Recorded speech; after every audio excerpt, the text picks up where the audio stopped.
Prelims से पहले लगभग 2 महीने पहले, 2 ढाई महीने पहले एक फोकस्ड प्रीलिम्स के लिए तैयारी करती थी। जैसे कि क्योंकि प्रीलिम्स में हॉरिजॉन्टल रीडिंग बहुत ज़रूरी है। हॉरिजॉन्टल रीडिंग इज़ कि आप एक सोर्स से नहीं, सिर्फ हर सब्जेक्ट के लिए 2 या 3 सोर्सेज ज़रूर रीड करें।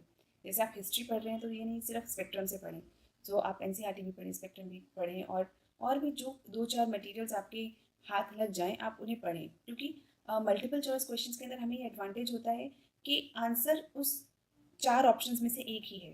तो अगर आपको एक बेसिक नॉलेज भी है तो आप कहीं ना कहीं उस आंसर को ढूंढ लेंगे।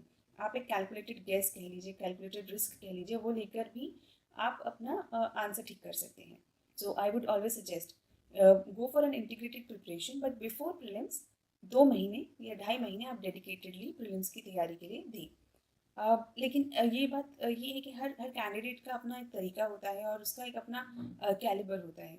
कुछ लोगों को प्रीलिम्स से डर लगता है, और उन लोगों का बहुत ज़्यादा कैलकुलेटेड गेस वाला जो फैक्टर कह लीजिए या ट्रिक कह लीजिए, वो उतनी ज़्यादा डेवलप नहीं होती है।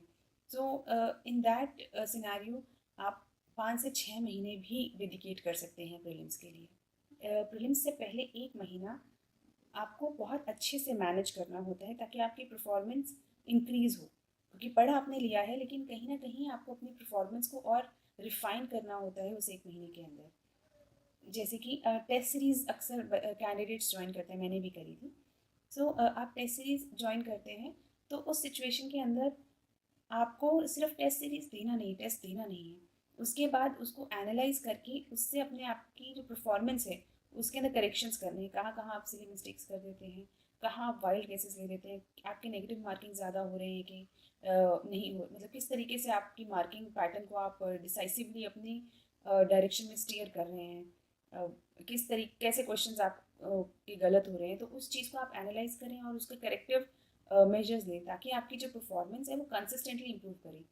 मैं हमेशा ये बात एम्फेसाइज करती हूँ, इट्स नॉट इम्पॉर्टेंट कि आप 10 टेस्ट सीरीज़ ज्वाइन करें, लेकिन अगर आपने एक टेस्ट सीरीज़ भी ज्वाइन करी है, in that case also you should spend like 2 घंटे आपने अगर टेस्ट देने में लगाए हैं तो at least spend around 2 to 3 hours in analysing it.